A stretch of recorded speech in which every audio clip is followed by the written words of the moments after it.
This free step-by-step video comes to you directly from Haynes, creators of the world's best repair manuals.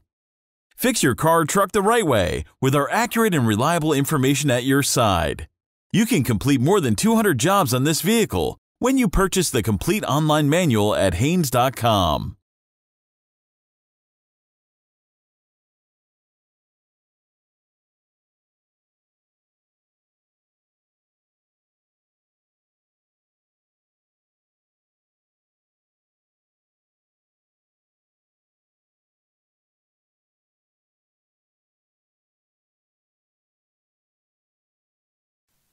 Apply the handbrake.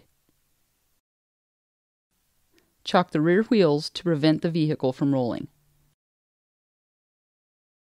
Pull the hood release lever located underneath the steering wheel.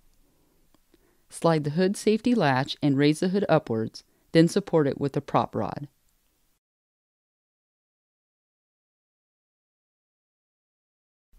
With the engine completely cool, remove the radiator cap.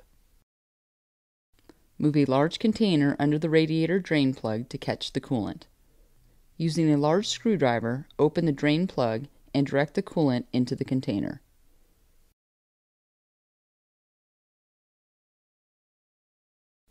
Allow the coolant in the radiator to drain completely. While the coolant is draining, check the condition of the radiator hoses, heater hoses, and clamps. Replace any damaged clamps or hoses before refilling the cooling system. Once the coolant has finished draining, install and tighten the radiator drain plug securely. Dispose of the used coolant properly.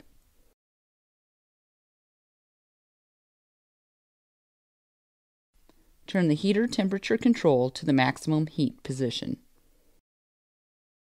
Slowly fill the radiator with the correct type and mixture of antifreeze up to the base of the radiator filler neck. The coolant level may drop slightly after filling the radiator, so keep adding coolant to the radiator until the coolant remains level with the filler neck base. Install the radiator cap.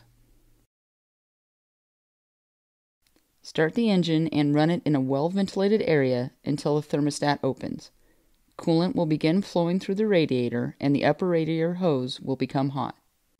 Rev the engine to approximately 2500 RPM for 10 seconds, then let it idle. Do this a few times. Turn off the engine and let it cool down completely.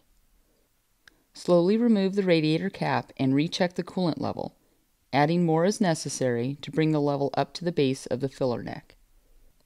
After adding coolant, squeeze the upper radiator hose to expel any air in the system, then top up with more coolant mixture if necessary.